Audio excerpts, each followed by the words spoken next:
Look, I could just about tolerate the indignity of the 1-1 loss at Stamford Bridge the first time, but after the 2-3 loss last night, questions need to be asked. This is the ArsenalVision Post-Match Podcast. My name's Elliot. If you got me on Twitter, yeah, that's right. Just like we lost a cup final at Stamford Bridge 1-1 last time we were there, we seem to have done it again in losing 2-3 at Stamford Bridge last night. And I've been following some Chelsea accounts and reading some Chelsea reports. And, it's not only that we lost 2-3, it's that had they had some players available, it could have been a heavier loss. So, we could have even lost 3-3 last night if they had some of their players available. But I guess the silver lining is that we take a lead into the second leg. The Chelsea people have to explain to me how that works, but that is indeed what happens. And I think it's fair to say, should have been a heavier lead. Should have been a bigger lead. Really, really interesting because I said I've been trying to stay off social media when I watch these games to bring my own analysis to the instant reaction and to really keep it to what I experienced. And coming onto the instant reaction and listening to how I felt and how Clive felt, and then subsequently listening to what Tim gave from the ground, very interesting mix of emotions around a win, and a win that puts us, I think, 1 foot in the final, but maybe leaves some questions just about how we got there in the end. So I think it'll be a fun one to tease apart. I think there's interesting tactical discussions about how the midfield operated, some of the questions about players who maybe shined, players who didn't. So a really fun discussion ahead of the Forest game at the weekend, and we'll preview that as well. I will tell you, you're never going to have a podcast more oriented around one subset of those of you listening than what we did the other day, which is a 92-minute mid-season data review. If you like data, Scott's phenomenal data was analyzed by Matt, Giant Gooner, in a 92-minute slide deck presentation that we covered. There's video and audio of it. And for some of you, manna from heaven. For others of you, you would literally do just about anything than consume that podcast. And I get it. But if you wanted, it is out on the Patreon now. And we're going to have a lot more good stuff coming up. But that midseason review and the slide deck that came with is available if you want it. So now that I've put everybody off the Patreon, let's get everybody introduced to who's on the podcast today. And one of those people is Clive. Hello, Clive. Hello. Doing all right? I'm good, Elliot. I just spoke to you about 3 hours ago, it felt like, so don't worry about it. You know what, though? Lots can change. You've had half a day in the time that I've had 2 cups of coffee. So, it's a whole different world over here. And also with me now is Tim. Hello, Tim. Hello there. I'd say the data review was great, and I've plagiarized almost all of it for my column this week, which is a great thing about it being behind a paywall, actually. Yeah, exactly. In your column, it will seem like you have come up with it from whole cloth. Let me ask you, Tim, I think away games can be fun, and cup tie away games can be even more fun. Going to Stamford Bridge, I'm sure, is an exhilarating experience, but you've now seen us lose there twice this season. So how was it seeing us lose there again last night? Yeah, it's always like slightly disorienting as well, because you get the whole end.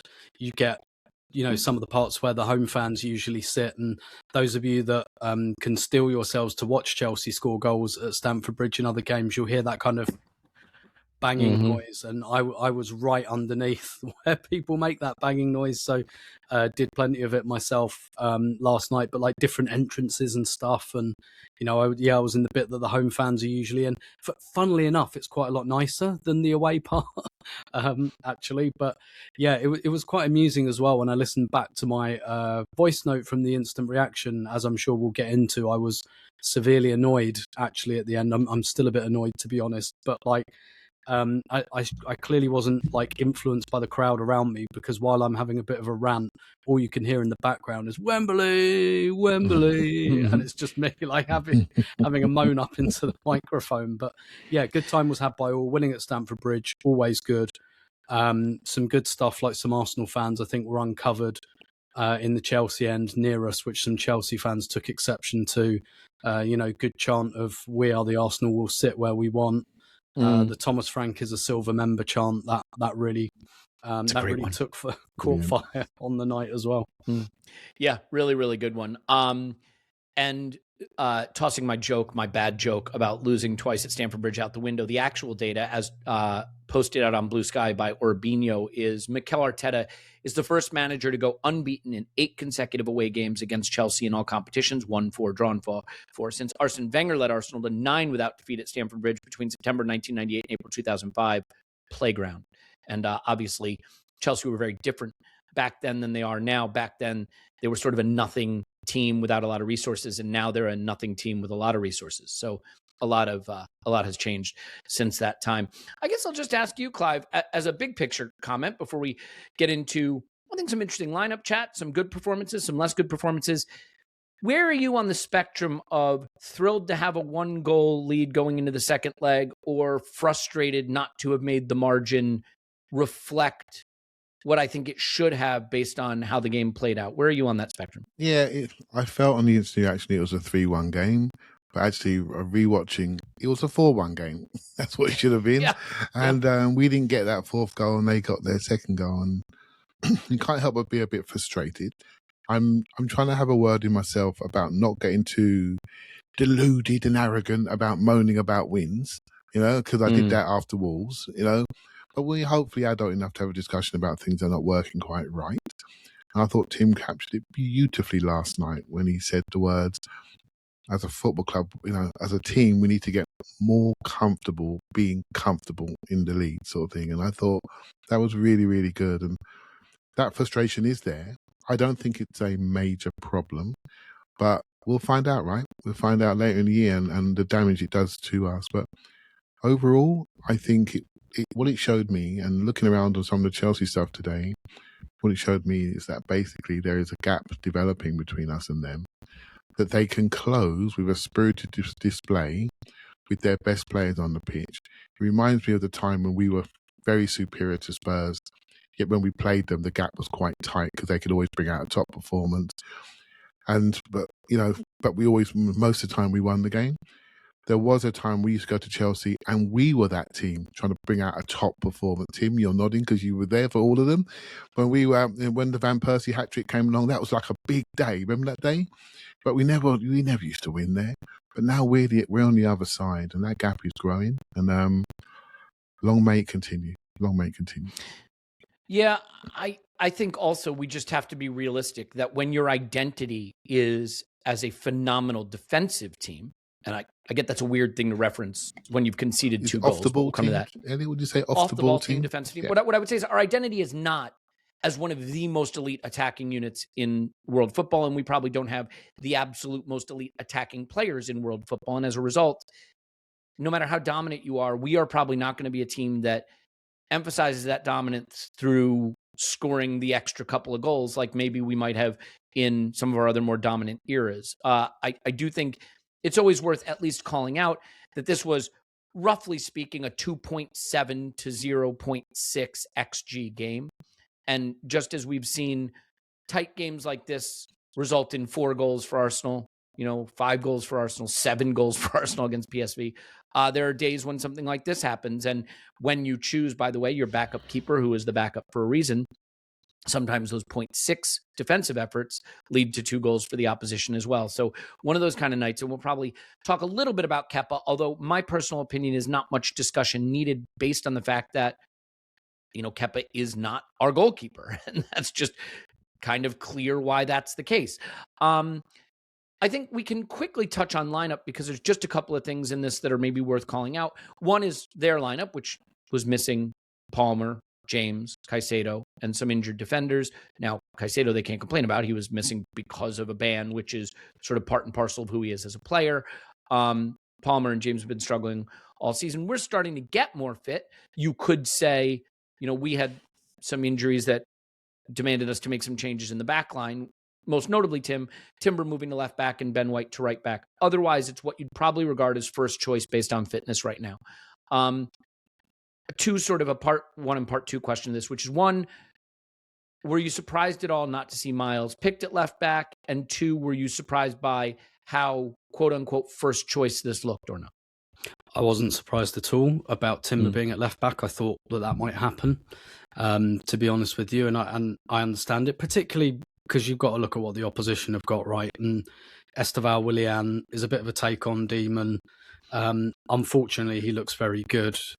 They've thrown a lot of money, not a lot, I think, but I think that one they've probably got quite right. And they'll probably look forward to selling him for good money in a year or two, because did you see that story about how they'd been putting their head of medical on the bench next to Maresca to make sure players were coming off. That is a football club that is 100% committed to resale and nothing else. That's asset management. That's what they're doing.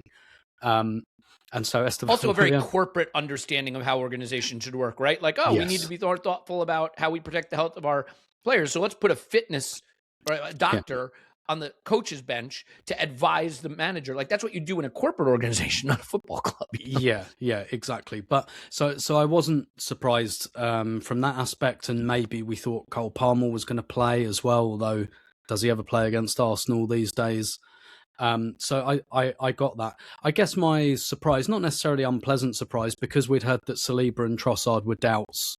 I thought they might be in the squad, but not starting, particularly Trossard, because we've got so many other options there. So Saliba's a bit more, if he's fit, you play him kind of thing. But I actually wondered before the Portsmouth game whether we'd see, the centre half share those two games. So I was kind of half expecting maybe Saliba to be on the bench, but to be honest, I don't think we quite have the defensive numbers at the moment to do that anyway. So I wasn't hugely surprised by the lineup, no, other than those two, but not unduly or unpleasantly surprised. Yeah, I wasn't super surprised either. And I think, look, with Myles, I'll just say this. It's clear he's struggling at the moment. We've analyzed it at length. Whether left back winds up being a position he develops into longer term, we'll see. There's probably more time to discuss that than right now. But it's not surprising to me that at the moment, in a high-level game with a lot on the line, in a semifinal, whatever you think of this cup, has a lot on the line. It has a place at Wembley and in a cup final. That he's not being picked at left back. It'll be interesting to see, though, if we're willing to keep pushing Timber out there every game, twice a week, and Ben White, who the last time we tried to play him, multiple 90s in a row, broke down and we lost him again. The bigger decision will be at this weekend, I think, and how we handle that. Then there's some chances to rotate again with Champions League coming back and so on. But Can I have a go explaining why Myles is maybe having a struggle this year, Elliot? Because sure. I haven't done it. So a lot of the time last year we built in a 3-2 with Gabriel being our wide centre back and Myles spending a lot of time in midfield. This year we've built up a lot more in the 4-2, which has forced him to be on the outside a lot more, which forcing him into areas where maybe he's not been developed as a youngster. So we saw all of his good points last year. Now we're seeing some of the points without rhythm when he needs to be a lot tighter in one-on-ones, blocking off lines, etc., etc. And the fact he's found it a struggle, I personally feel, has impacted his confidence and his bravery and his ability to show some initiative. So in this game, as Tim sort of alluded to, we need to make sure that we had those wide areas covered. So what happens now? What do you do with a player now that may be a little bit low in confidence, where the football environment has changed? We now have a double pivot inside, so we don't need him to be part of that double pivot. And so now we're asking you to do something else. And so this is what happens. The higher the level goes, the quicker your position finds you. So right now, the level of Arsenal's first team has gone really high. What we're trying to achieve is the higher stuff in the game. And that's when you can't quite have people that are doing something in their second best position.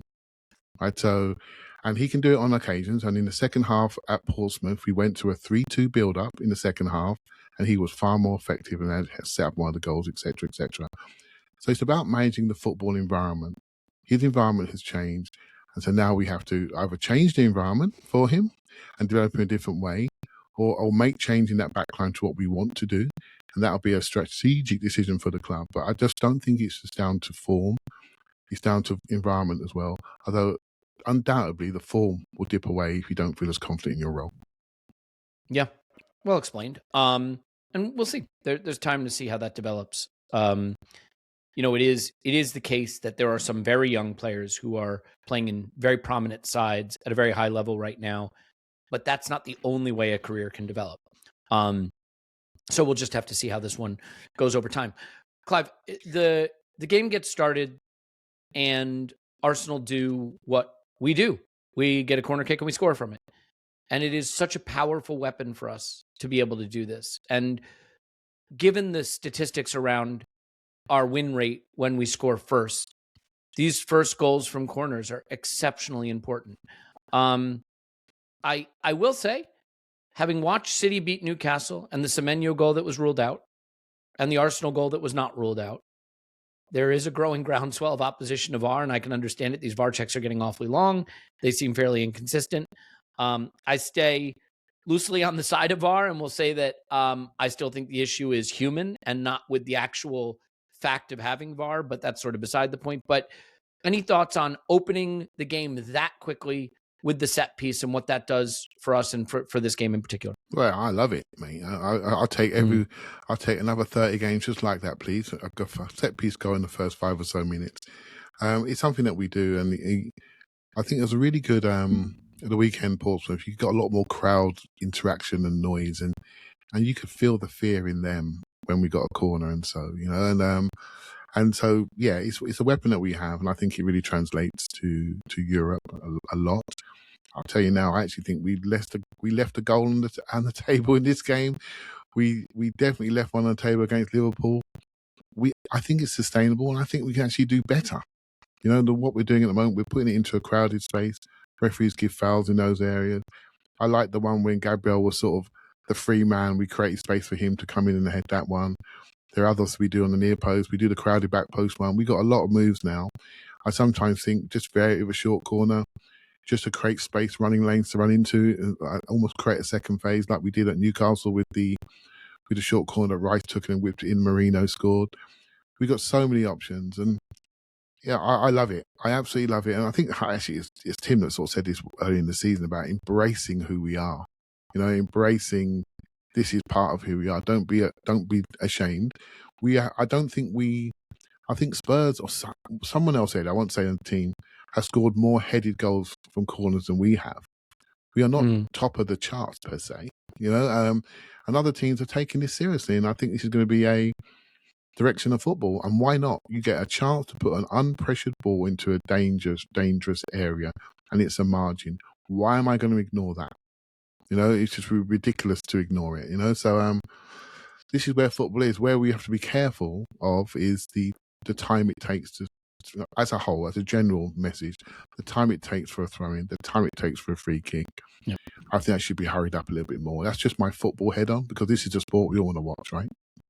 Yeah, well, and not to mention that the better team benefits from more ball and play time. So there is a balance between setting up set pieces to be a dominant way for you to beat the opposition, and also making sure you maximize ball and play time where your superiority can show. We saw that against Portsmouth when we intelligently took a quick restart.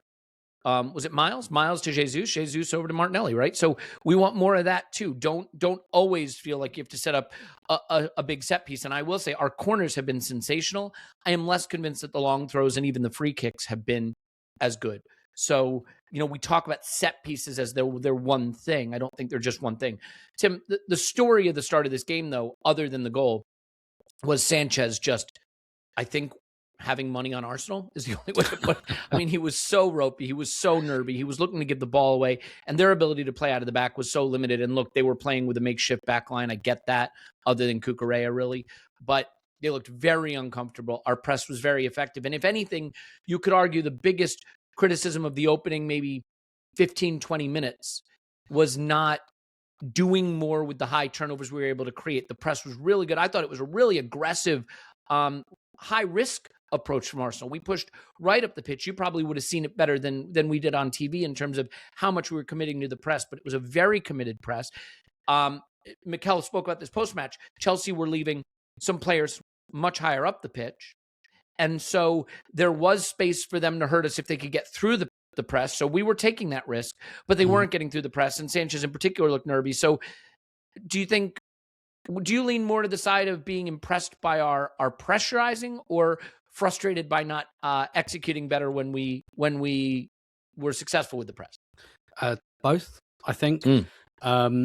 So it reminded me a bit of the Villa home game, in that, the Villa away game, we kind of got done because they were getting people in behind our press, and that's what Chelsea did in the league game. They were inverting Malo Gusto a lot, getting behind our press, and essentially I think Arteta has looked at both of those games, Chelsea away and Villa away, seen that maybe our press left us a bit open, And his response is, let's do the press better, not let's call it off.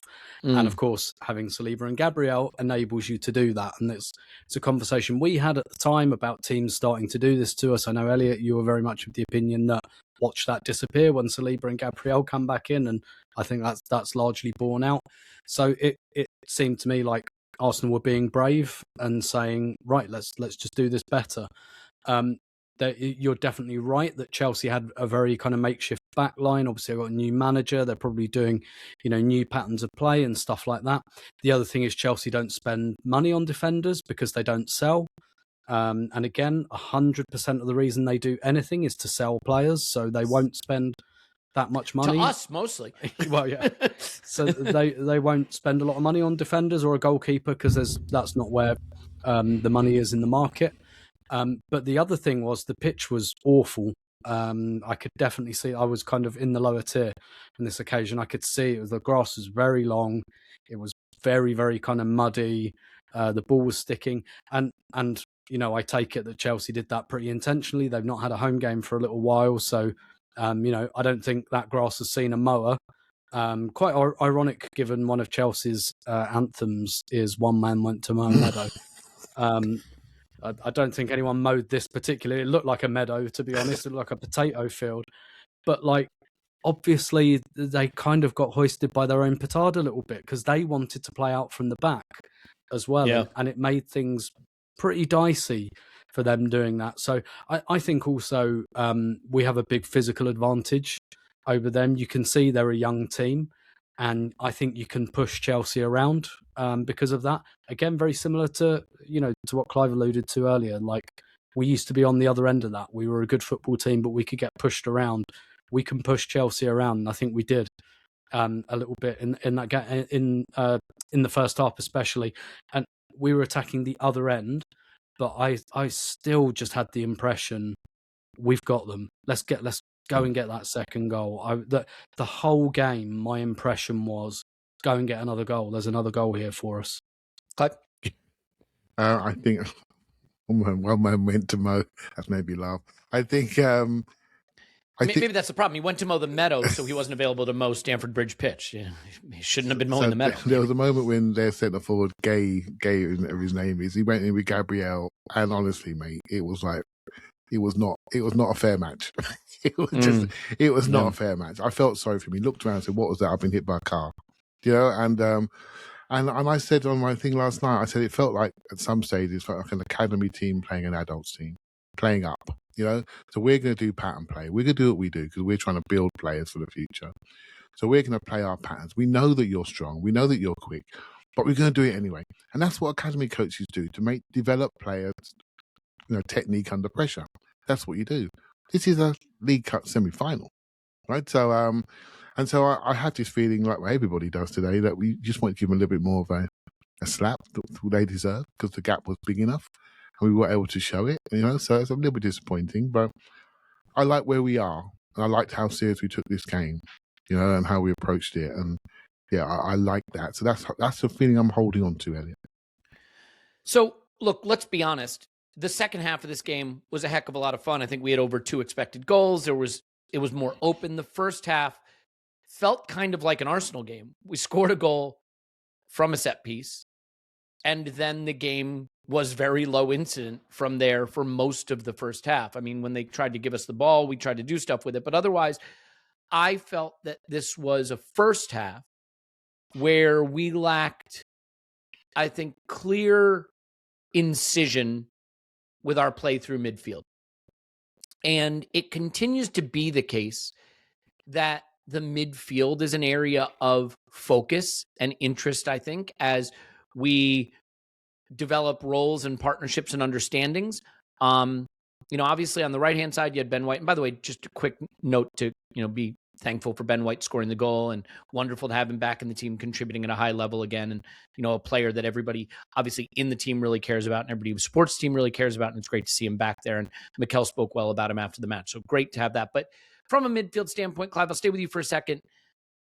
I found myself frustrated. And it was a really strange midfield performance because our midfielders weren't getting on the ball in the ways that we expect them to or necessarily doing the things we think of to speed up the game. So I do take Tim's point, by the way. I thought the ball was rolling very slowly in general, and you talked about ball speed in a recent pod and how that impacts us. But do you want to have a take on the midfield dynamic in this game, and in particular the first half where the game was a little bit turgid, a little bit? Yeah, physical game for us in there. Enzo runs around just kicking people. Lucky Kai Taylor wasn't there as well to do exactly the same. They leave one on you a lot. You know, they take the fouls are heavy. You know, Saka took a couple of heavy ones. He did. We have a situation where we have a midfield three that most of us all like, right? So they're high-level players, can do all of the jobs nearly, each of them. And we have two very strong all-rounders in Royce and Zubimendi, and we have somebody else that's a little bit in Odegaard who's a little bit more, okay, I'm going to go and get on the ball in areas which I think the game needs, right? So sometimes that really works and we get a performance from all three. And sometimes I feel we get overlapped of roles, right? So for me, it's not about looking at the player performance, it's about maximising the midfield. And so there's been discussion in recent weeks about how Zubimendi and Odegaard can sort of change positions and sort of go on the piston and hop into different areas, right? And I quite like that thought process. However, sometimes it puts one of the players, potentially Odegaard, into areas where defensive qualities are going to be needed, right? So in this game, it wasn't so much of an issue, but I don't think he got on the ball enough. And the reason why I had my Aston Villa rant was not because of how we played that day, you know, it was more how one of our three got substituted because he couldn't find a role in the team. And that has now changed. And the reason why I'm really big on Zubimendi really got highlighted in this game, because I think he's a really all-round player. And you don't want to restrict the art of the possible by restricting what he can do for us, potentially. And this game shows what he can do defensively, playmaking, and eventually goal scoring and having a couple of shots. And that's what we need from all of them. And how we get on that carousel is the development opportunity for this group. And it's not about hammering anybody. It's about making sure we get the best out of this midfield. And if a game doesn't suit a certain individual, you make a change and you bring on somebody else that suits that game at that state. You know? And that's where I was. And my Villa rant was more in the, I hope we don't just settle on something. And then when the game changes, and then we still keep doing the same thing. So I'm less animated than I was back then, because I can see the manager seeing maybe a little bit of what we're all seeing. Change, make a change. Simple as that. And I'm a lot happy with it. I'm not where you are, Elliot, on the midfield. I'm not sure where you are. You said it's 2 days in a row now. I'm not where you are. I'm looking at something else. I'm looking at the art of the possible of this group, rather than maybe what you saw on the day. Yeah, I think where I am is just in evaluation mode. We have a lot of ways to change this midfield. Over the last few weeks, we've seen Odegaard and Eza in a midfield together. During the Portsmouth game, we saw that. We saw Kai and Marino in midfield together in this game, right? We've seen Norgard play midfield. I mean, obviously, I don't think he's in any kind of consideration for what we'd regard as first choice midfield role. But the point is, we have seen a lot of players in midfield positions. We have a lot of players who can play in midfield positions. And I have always said that the way I see football, or the way I've understood football, is around teams develop a sort of first 11. And by the end of the season, that's the 11 they're picking. And they really get into a stride and win that way. That's what PSG did at the end of last season. I don't know that football is evolving in that direction. It may be evolving away from that direction as the football calendar gets so crowded and so attritional that teams are evolving around big, strong, talented squads where you can feel confident putting different combinations of players out there. Not so much horses for courses, but really just availability and some horses for courses. This is a weird game, though, just in terms of the role certain midfielders played. I mean, Martin Odegaard, and granted, he played, how many minutes was 68? 68 minutes, but even still, 30 touches, 15 completed passes, 2 passes into the final third. Not what I'd associate with him. 2 ground duels won. It was not an on-ball, particularly active game for Martin Odegaard, and that's unusual. I think he is a player who we see him at his best when he has 90 touches and 60 passes completed and 14 into the final third. And, you can say, well, every player's at their best that way. I don't think I agree with that. I think there are some players that like Zubimendi, I think can thrive just moving around the pitch and an economy of touches. So it's different dynamics. Now, in this game, Zubimendi got into more advanced spaces. He had that one run in behind the defense where he got fouled and won us a free kick. He obviously has his goal. And it may be the case that we expect our midfielders to all be able to move into different positions. But Tim, and again, we're talking mostly of the first half, but I quoted those stats. It's an unusual stat line for a Martin Odegaard that we're used to seeing being more on-ball dominant. And maybe it's the case that it was an opportunity for Royce to be more prominent, and we're obviously okay with that. So just an evolving situation in our midfield partnerships is the best way I can say it.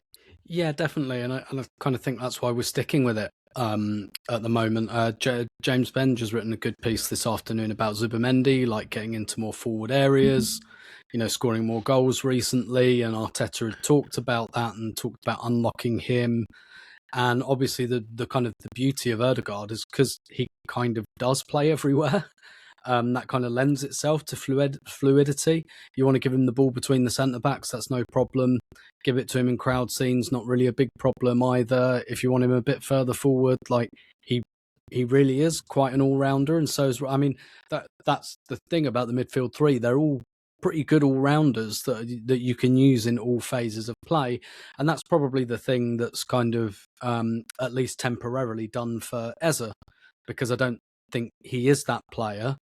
I think Eze was much more kind of effective and involved when it was like Mikel Merino coming away from the front line and him running in behind and kind of almost being a striker, whereas at the moment there's a different model developed there with that midfield three, and that's probably why we're quite reluctant to change it, because it's working quite well. And when you look at the different kind of ways we've played recently as well, like you look at the Everton game where the whole thing is designed on keep the ball, don't let Everton have it, don't give away transitions, don't give away free kicks, just play piggy in the middle with them for 90 minutes. And those three did that very, very nicely, whereas lately it's probably become a little bit more chaotic, but chaotic in a good way with the kind of interchange of positions. And, Arteta was talking about Zubimendi's appreciation of space. And obviously that isn't just something that you have to use in front of your back four. It's something you can use to crash the box. And frankly, Arsenal don't quite score enough goals. We've talked about this a lot. They don't create quite enough danger. And this is another way that they've found recently to kind of buttress that a little bit. So it's been really, really interesting. I just think the kind of the versatility in terms of attributes of all three of those players is just working very nicely at the moment. Yeah, I agree with that, Clive. Yeah, I think it's an evolving situation, and as it evolves and we have more data, we're going to have more strong opinions. And I have mine. I have them, and I've said them. And but what I thought was quite interesting was how Saka played against Cucurella and what that did to the team. Right, so we know that Cucurella likes to get tight, and Saka played him beautifully. Right, dragged him into areas, walked his doggy into the centre circle, and he followed him in there. And we do a little bounce, and Zubimendi runs in behind, right? And because he's got the ability to bound and bounce in behind. What's previously happened when Saka and Odegaard are together, Odegaard wants to be a wall pass for him. He's a connector, but he's not going to overlap and run in behind off the ball. So what we've done by introducing a six that can run in behind, we're creating an all-round midfielder. Right, and an all-round midfield. But when you say those words, you need to really mean it. So if you are going to be an all-rounder, you have to work off the ball, running in behind and channel run. If you are going to be an all-rounder, you have to have the ability to defend if you are in defensive areas.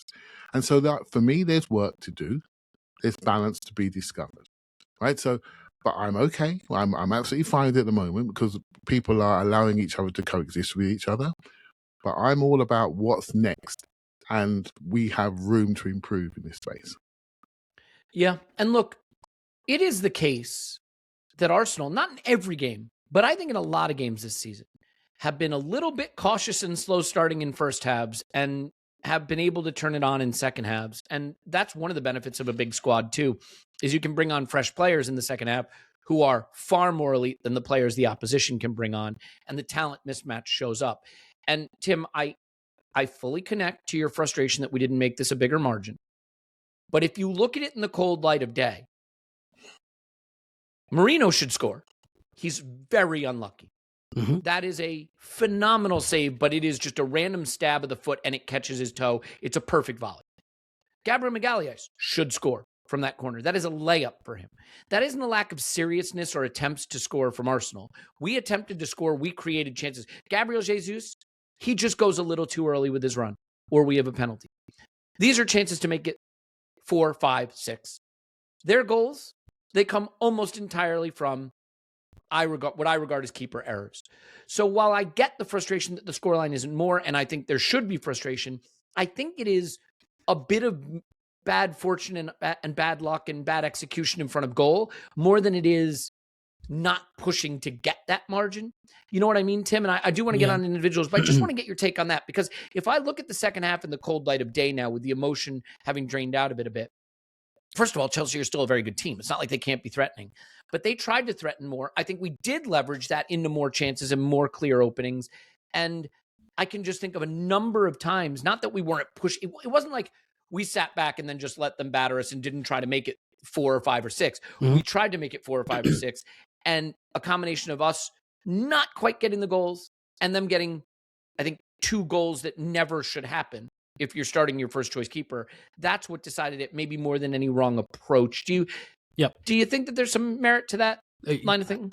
Absolutely. And that is exactly where my frustration comes from. If this had been a tight nip and tuck game with 1-3-2, I'd have been delighted. If it had been a basketball game with 1-3-2, I would have been delighted. That's not the game I saw. I saw a 4-1 game. And my frustration is a little bit more on how we let them score 2 goals. Rather than, like there was another goal out there for us, but we scored 3 away from home. I'm not going to massively quibble about that. It's for me, I don't get, when it's 1-0, we don't let anything through. So like Everton, nothing got through. 1-0, shut it down. Fulham away, shut it down at 1-0. There's something that happens when we go 2 goals clear that I just think some of that rigorousness goes. And we saw it against Bournemouth. And this is the thing, it's a cumulative frustration. If this had been a one-off, I'd probably say, okay, well, it's a one-off, it happens. But it happened against Bournemouth, happened against Brighton. I think to some extent happened against Crystal Palace in the League Cup as well. Us leaving teams on the hook when we should not. And I'm not fussed about which way that happens, whether it's because we go and stuff 4 or 5 in their net. Like Villa, I wasn't annoyed about Villa getting 2 XG after the 93rd minute because we were 4-0 up. The game was over. That's fine with me. I was annoyed. Well, a little bit kind of a nerdish annoyance, I think. Nerdish annoyance, that you get with that. But like messes up the data review. Yeah. But it's like, the Brighton game, there's no way we should have been relying on David Raya making the save of the season. Like, we should have been 3-0 up. Like, and so I think it's been a recent theme, not a seasonal theme. Back in October, November, there were games we were 2-0, Burnley, West Ham, and we locked up at 2-0. And that I'm always fine with that. I'm absolutely fine with that. But at the moment, there's just something where we're just not quite. I think we lose a little bit of our seriousness. And not to repeat too much what I said on the instant reaction, the thing that worries me about that, I'm prepared to believe it might just be a thing that happens for a month and Arteta says, look guys, stop doing this, and it stops happening. But like the thing that slightly annoys me about it is I really think we've got it in us to win more than one trophy this year. I think Carabao Cup and Premier League are right there for us. I really do. And I'm just worried that I think to compete in multiple competitions, there are going to have to be games where we're 3-0 up with 20 minutes to go and it's over. Like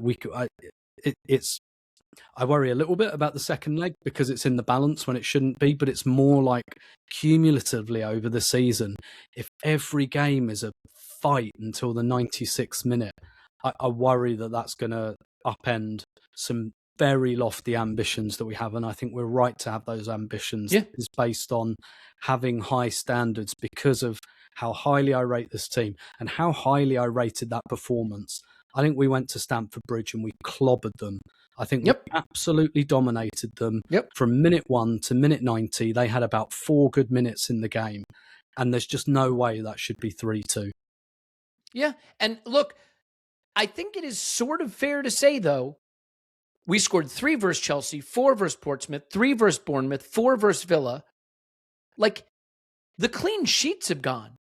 And 3 goals should be enough to be fully... When you think you're the best defensive team in world football, 3 goals in the first leg of a 2-legged semifinal should be enough to see you through. And I think we will go through. But my point, you get my point, right? Like, as much as I align with the idea that we should have put this very much to bed by getting a 4th and a 5th, it is the case. Even though the XG has still been pretty good, we are conceding. Now, this time it was, I think, largely down to Kepa. But, look, Chelsea have the 3rd best XG in the league. They may not be a very good team overall, but they are a good attacking team. They do have players that can hurt you. Estebal's a talented player going up against our right back, playing at left back. They did have some success playing through us vertically. There are 2 teams, I think, that have really caused us problems this season, Villa and Chelsea. And they have runners who can get away from you. They have some good midfielders who are good at playing it up the pitch. Actually, United would be the other one, but that was the first game. Hard to evaluate it. So, yeah, so I look, I'm inclined to say, just as we talked about this a few weeks ago, and we said the goals will start to come. The XG is there. The shots are there. The goals will come. They have. I think the defensive regression of the mean will come too. The XG is low. We're not conceding much. Some goals are flying in. I do think the clean sheets will return. Quickly, Clive, because I want to get to some individual analysis, including, of course, yeah, the Gyokeres. very simply, when we weren't scoring, we didn't have many attackers fit. And now we've got all the attackers fit. We're scoring goals. At this moment in time, we've got defensive injury, and we're making defensive changes. Sometimes playing midfielders at the back and making goalkeeper changes. And we're winning all the games, apart from Liverpool. So we just got to get those players healthy. I want those. I want if Mosquera. Raya starts, this is 3-0. Yeah. Or I want Mosquera, Hincapi, and Calafiori back. Because then what we'll get rested defenders, and we will get that edge that Tim's talking about that goes when we're 2 goals clear. That edge will sustain because people will be mentally fresh, mentally aggressive for longer, and not think about the next game and being economical on the pitch. And those extra yards that happen, that little bit of, we lost 3 50-50s on their goal. That's not happening, mate. If we got 4 defenders sitting on the bench, that's not happening. Someone's getting it. Do you see what I mean? And that's just, so we just need to get our defenders back so we have that stability in both sides of the pitch. Yep. Well said. I think we got to talk about Gyokeres, of course. Want to talk about some of the substitutions. We've got to talk about William Saliba and Zubimendi. So there's some individual performances to discuss here, just as well as something I want to get to about why Chelsea are so angry. Why are they so angry? They're always so angry. I guess if you were at Chelsea, you'd be angry too. But before we do that, if I don't tell you about a couple of brands, you will have listened to this podcast and then you'll go into your life and be like, I don't know if I should start a website or how to stream geo-locked videos. And you would blame me. And I'd have to wear that. And I'm not going to wear that because I'm going to tell you how you can start an e-commerce business. You should start 2026 the right way. Sell stuff on Shopify. Sell stuff on Shopify. I have made e-commerce sites in my past life using Shopify, and I cannot speak highly enough about it because it is a no-code, point-and-click way to build an e-commerce site that is professional.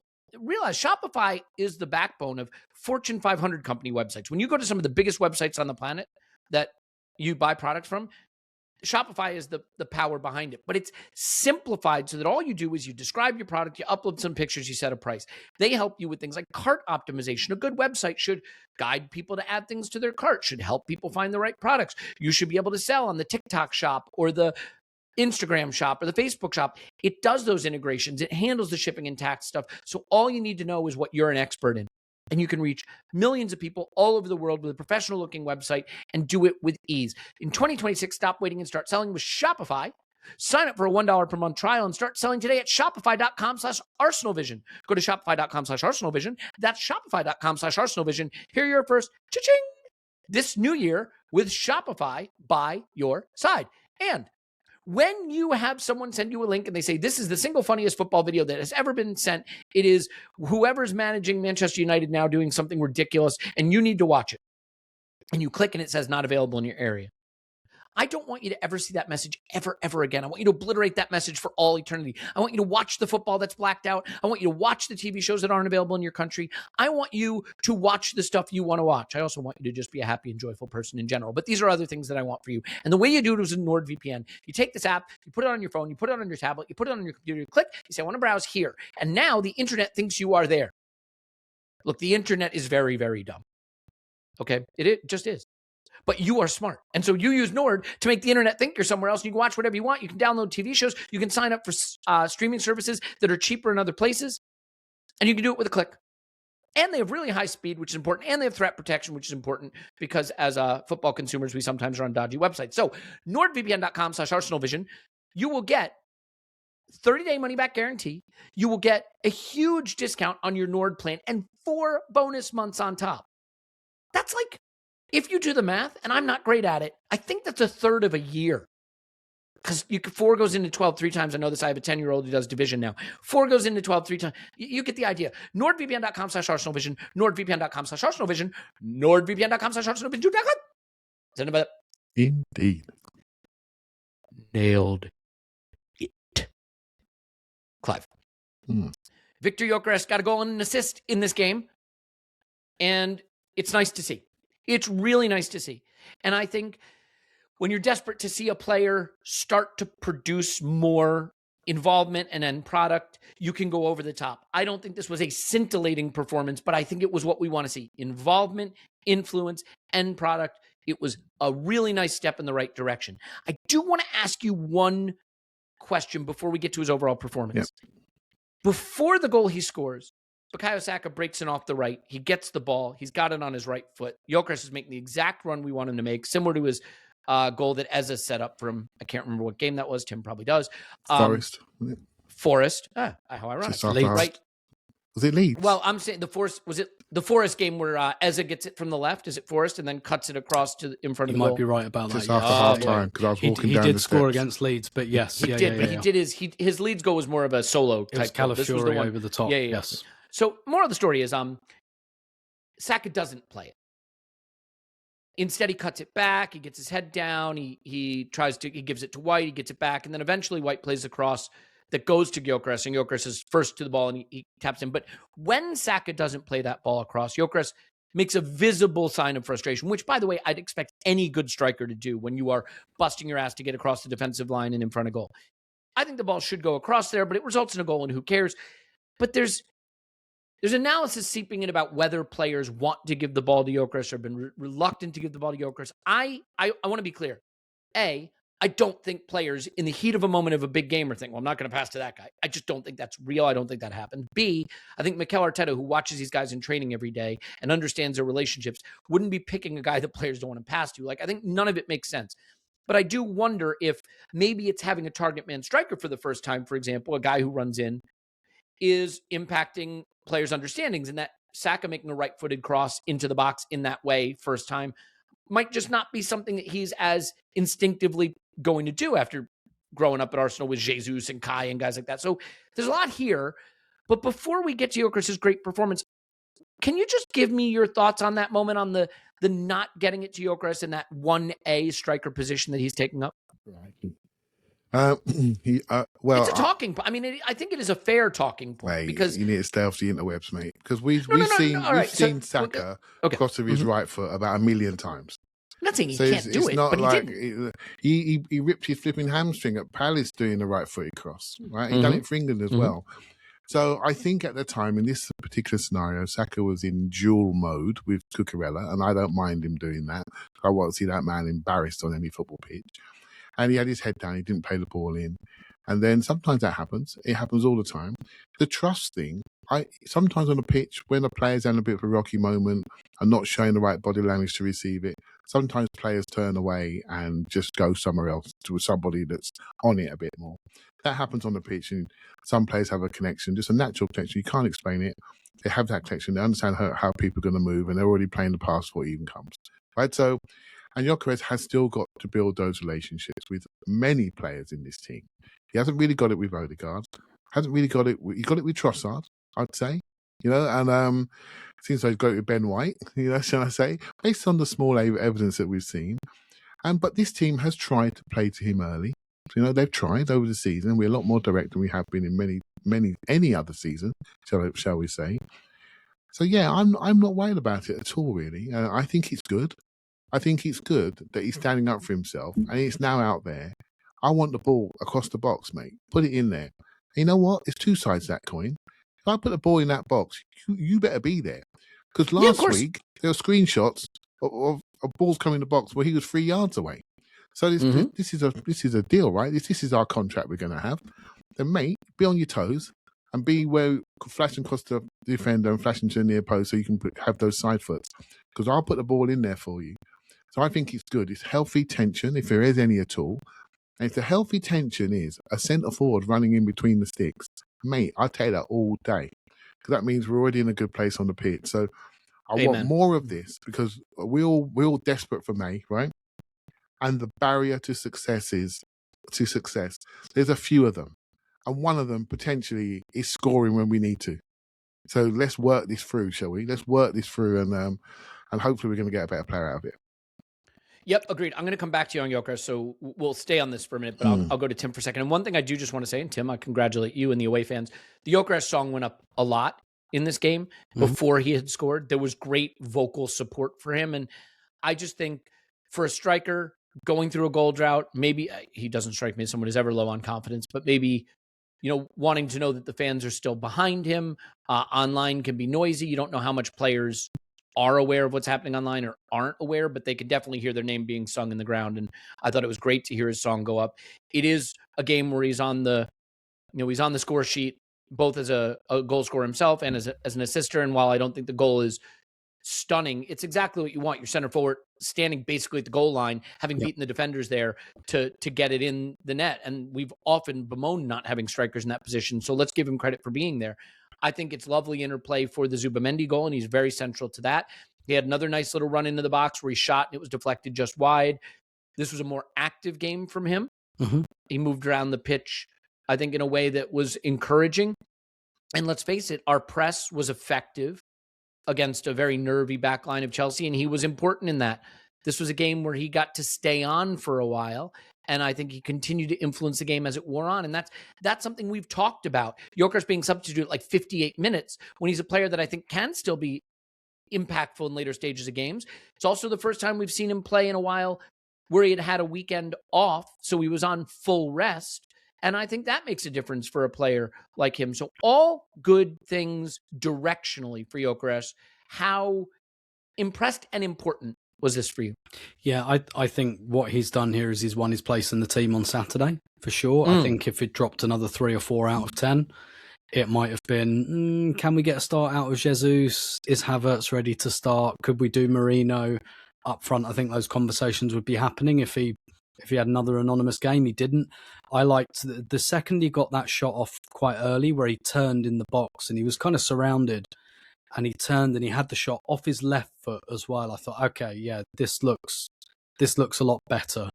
That's what I want to see him doing, like using his size and his physicality, trying to get shots.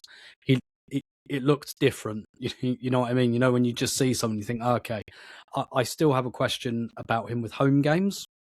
I don't think we've seen him have a good home performance yet, and maybe there's something about low blocks and what he has to do there, and everything like that. All his best performances, list them off, they're all away from home, and I think that probably says something. But guess what? We're away from home on Saturday against the team that's got like 6'8" defenders, so more of the same on that.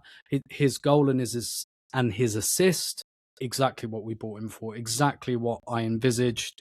Close range tap in where it could just obviously, like Robert Sanchez, thank you for being rubbish, but that could just as easily just be a Chelsea defender there, like smashing that away for a throw in, and there's no one there, but he's there. So all good, and the hold up play for Zubimendi again.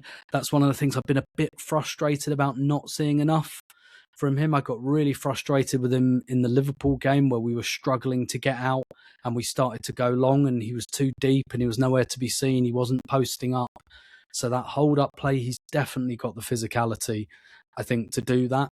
And this was much, much better from him. And I'm again, you and Matt did a very good job of debunking the whole some players don't pass to him, which is just nonsense, basically. And Saka he leads us in final third passes received per 90. Yeah, Saka makes a good decision to pass to Ben White, ends in a goal. So and Ben White is probably in a better position. But I'm with Clive on the. I want to see him demanding the ball. Definitely, I really want to see that. I don't see any problem here. People have tried to blow it up into Gyokeres hates Saka because they've got this idiotic. Because they've got this thing in their heads about Saka not passing to him, which does not bear up to any kind of scrutiny whatsoever.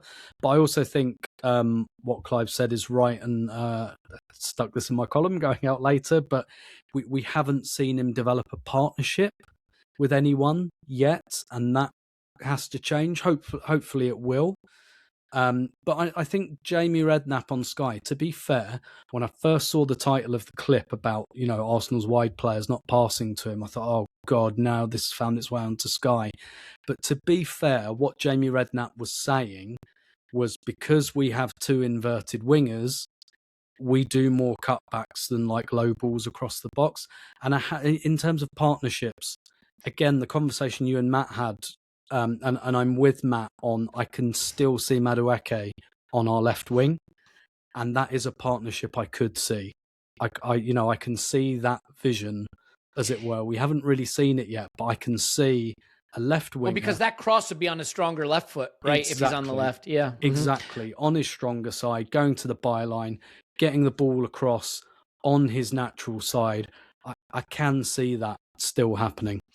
Especially if you have a Calafiori who's going to be more inside, right? Yep. So you can have a real touchline winger out there. I will say, though, that pass Marino plays to Gyokeres for the Zubimendi goal, more of that, please. You know what I mean? If he's going to make those little dagger runs, if he's going to run across, if he's going to run across the face of the defender, feed him the ball.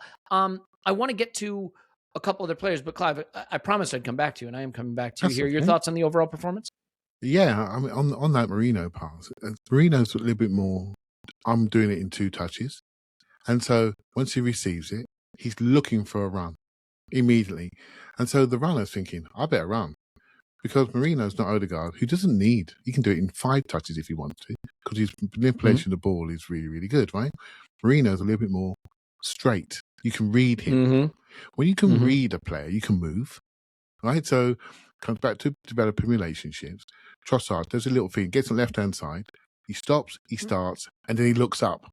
You better be running, mate. Because he's passing it into that area. Either through legs, around the corner to Calafiori, or I'm going to dink it in there. But I'm going in there. So that pattern is set. Do you see what I mean? And so you can run in there. Now on the inverted crosses things, that's when sometimes you think we're almost made for Havertz with our inverted wingers. Because the little dink to the 6'4" bloke on the back post, that's Havertz all day, isn't it? That's Marino all day. And so now we have to do something slightly different. Obviously, Saka can do anything he likes. The left-hand side is an interesting one. What's that cycle look like? We've been talking now for about 4 years, maybe longer, about our left-hand side. And what is the Arsenal left winger going to be, right? And so, yeah, that's an interesting one there. But he's got to develop those relationships. His performance overall, when Tim spoke about left foot shot, the singing started after that shot. And I thought that's when the crowd really lifted him, and I was buzzing to see that. Hey, look, Elliot, I said it last night. He's had a struggle on occasions. He hasn't looked fit on occasions. He's not as fast as he was last year. That is in the data. But he's 27, not 37. That means to me he's either not fit or he's carrying something. Simple as that. So he's struggled. We can all see it. But I know for certain we need this player in our squad, maybe in our team on occasions, because we don't look as secure when he's not on the pitch. Our 2 other centre-forwards that everyone's loving have both been out for a year. So if you can guarantee a performance on them, but you know more about football than me, right? So they're both being eased back in. And so we need to keep Gyokeres fit and healthy and available. And that's probably why he probably spent 10 minutes too long on the pitch yesterday, because he is going to start again at the weekend while we build others up. So I'm so pleased. We need this guy. Whether you like him or not, I guarantee we need this guy of this profile. We want to change him for somebody else to give you a similar profile to him. We need this in our squad because we don't have anybody else that can do it.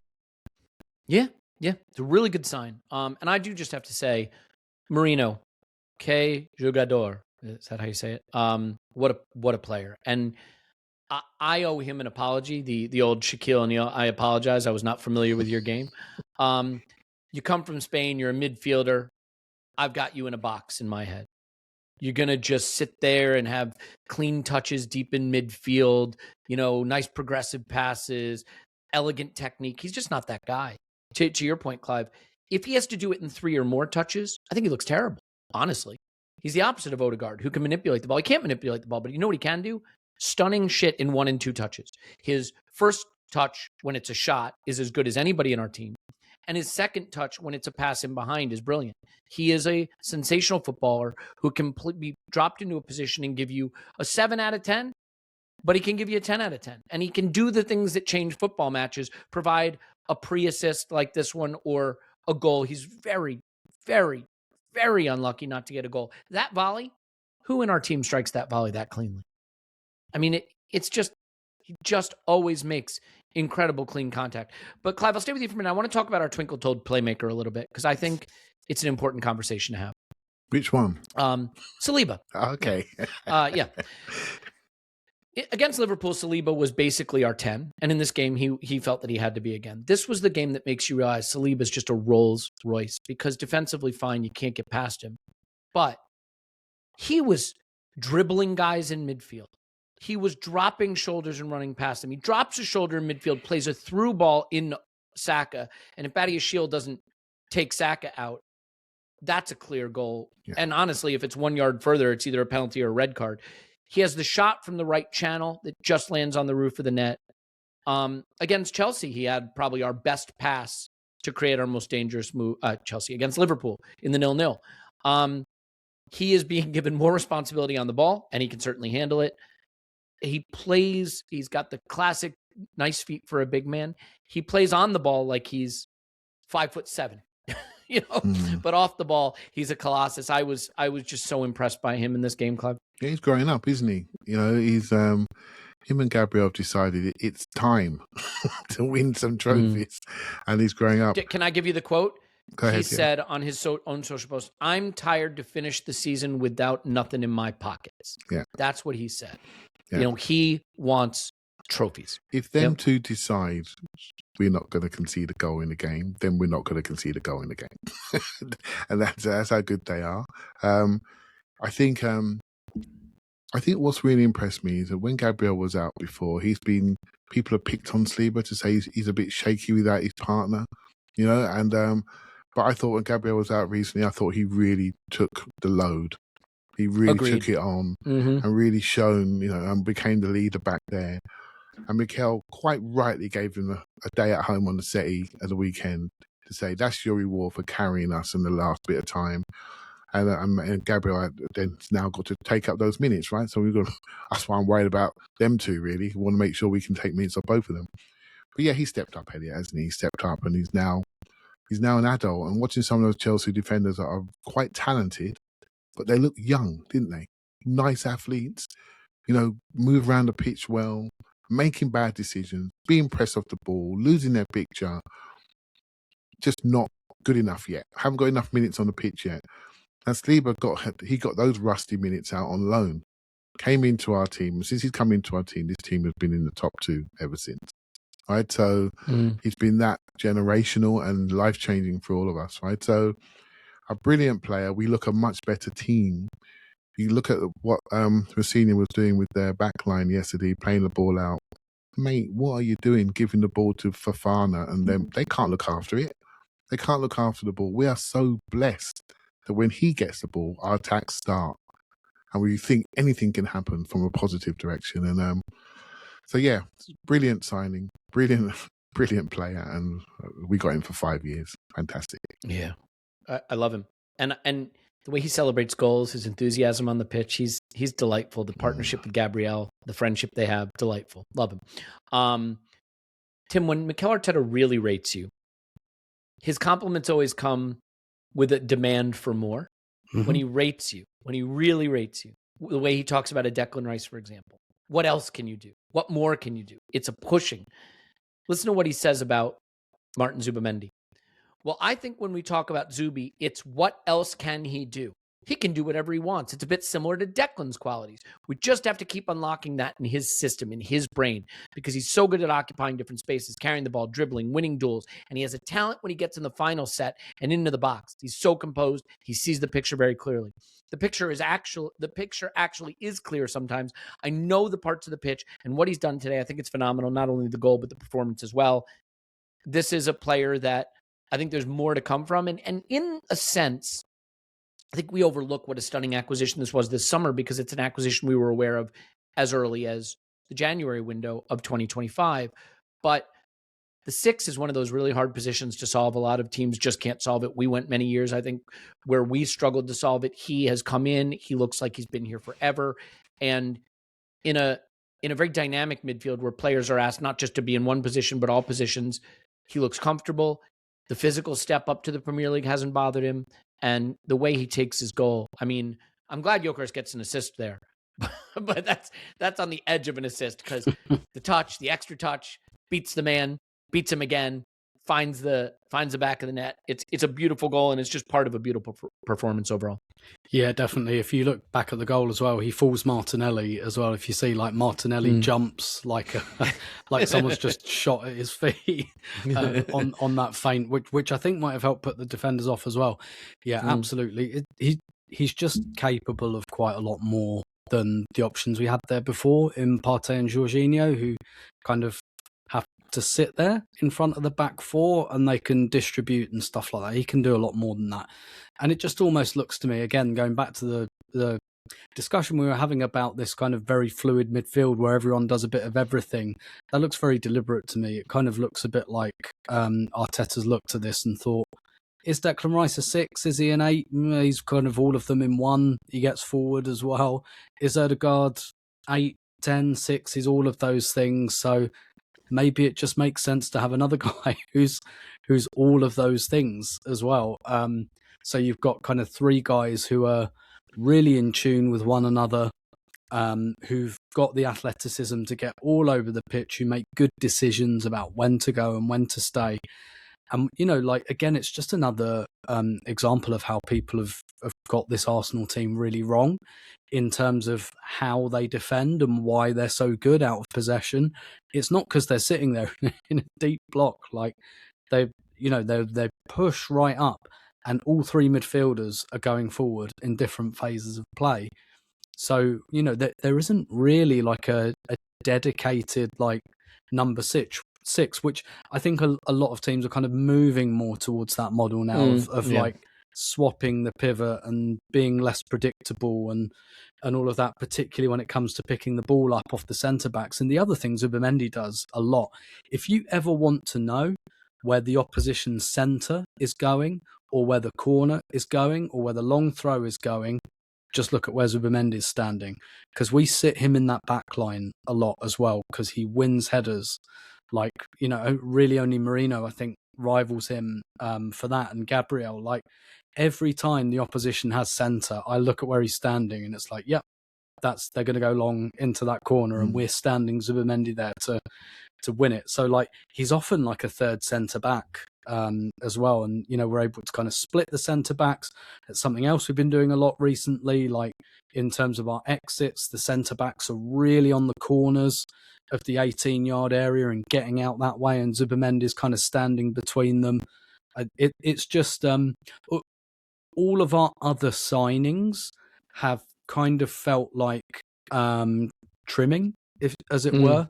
A little bit of decoration, a little bit of depth. So far, none of them have really caught fire. This is just a clean upgrade on what came before. It enables the team to do a lot more. It's enabling Declan Rice and Martin Odegaard to do a lot more. And I think this signing, more than anyone by miles, has led to a pretty significant evolution and upgrade in what Arsenal are capable of.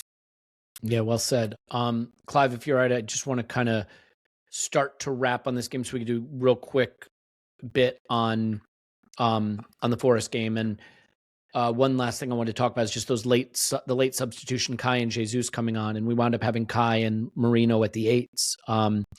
You know, I think there's some people that that don't like the idea of Kai playing in midfield. I've always felt that remains an option for us. Jesus, I have to admit, I'm more mixed on how he's looked since he's come back in than maybe some are, but he's in the group, and that's, by the way, way more than I think any of us expected him to be to begin with. But it's great to see Kai just getting out there and getting some minutes. But any thoughts on that sort of end of game situation? Look, I mean, it's Kepa's fault that they get a goal. We should have gotten the goal late. We didn't finish, and then Kepa, I think, gifts them one. To be fair to Garnacho, he just seems to do well against us for reasons I can't fully understand. He hits the ball sweetly. It is what it is. But your thoughts on that last little stage and maybe the idea of Kai coming in and playing midfield at the end with Marino? Yeah, I don't think just about getting minutes into legs. I don't think anything positionally is the best way to get minutes into legs and look after people. We've got another 2 away games to go through, and we're going to need all our players, particularly the weekend. And I don't see anything more. People are already starting to. Jesus come back, scores his goal, rips off his top. Lovely goal, beat Villa 4-1. Oh, get Jesus to start. And now he's had a couple of rough moments. Oh, he's lost his physicality. Is he the same player? Blah, blah, blah. We just have to wait, keep building them up. You know, it's going to be the same for Kai, by the way. Kai strolls onto the pitch at Portsmouth. Looks like, well, what have we been doing in that position for the last year, without him? And then in this game, he was just moving around, another brick in the wall. He can't be as spectacular because we missed him, and then he's just going through the motions. You probably get a bit of time in Europe when the game's a little bit slower to get him going again. There'll be a time for him, and when he's on it fully and moving well, we won't be able to miss him, So yeah, just keep using him, Elliot. Keep using him. And I will say, I did feel a little bit sorry for Ethan, who I felt had a really good game at the weekend, showed a lot of talent, and his reward was to not be in the squad again. And because we are bringing back these senior players, and I totally get it, right? If you're the chairman, right, you got someone on 260 a week, and you can't have him sitting in a coat. The kid goes out, right? So, but I felt a bit sorry for him, and I hope that circle goes around again, and he gets a chance to be in the squad and show himself on the pitch. Yeah, I mean, Eza stays on the bench for this game, doesn't get off the bench. That's a expensively acquired, very talented player in his prime. Who might have been saying the game's opening up a little bit, get me out there into space, I can do some damage. So difficult choices there, I think Saturday may explain a few things about what we did on Wednesday.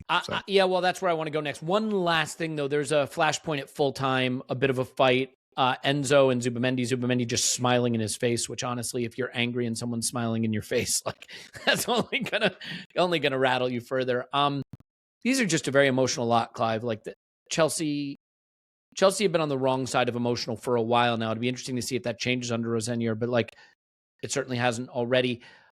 I have to admit, the worrier in me, the whiskers in me, I wish we had made it kept it 3-1 or made it 4-1, only because I would like that to be a rotation second leg rather than a first choice second leg. And now I think it's a first choice second leg. And with Caicedo in there and maybe Delap comes in and you get that emotional, physical, over the line Chelsea, it's just not something I need in my life at that stage of the season. So any thoughts just on Chelsea always being on the wrong side of composed emotionally? And if you have any concern about that spilling over in the next leg? Well, yeah, I do. And I have concerns about me swearing on this podcast now because you just talk about Chelsea way too much, right? So I've got to hold my composure. Hey, look, it's not a club I like, and I don't like how they're approaching things. It's their choice; they can do whatever they like. But I just want to see us continue to grow the gap with them. At the moment they've got trophies; they've won every trophy there is, and we need to start. So I'm not looking at them. Let's focus on what we can do next. And if we start winning, then what can they say? What can they say? Yeah, fair enough. I just, I do think they are a team that sometimes goes out to try to win a game first. And if they can't win a game, to leave it on the opposition. And I think that's part of who they are. I think that's how Caicedo plays. I think that's how Gyokeres plays. I think that's how Liam Delap plays. They got a lot of players that play in that manner. Okay, so it's Forest away this weekend, Clive. Forest currently just above the relegation zone, just above the drop zone, but like 7 points above it. So like just above is still quite a bit above. Obviously a better team since Dyche came in, but the wheels have kind of come off that a little bit. thoughts on Forest a bit, but also if you do expect Mikel to just go with what we regard as the recognized sort of first choice, or if this might be a time we see some changes. No, I think there's some people maybe flattening out, on form, which is fine. We could do the similar team and no one would have an issue with it.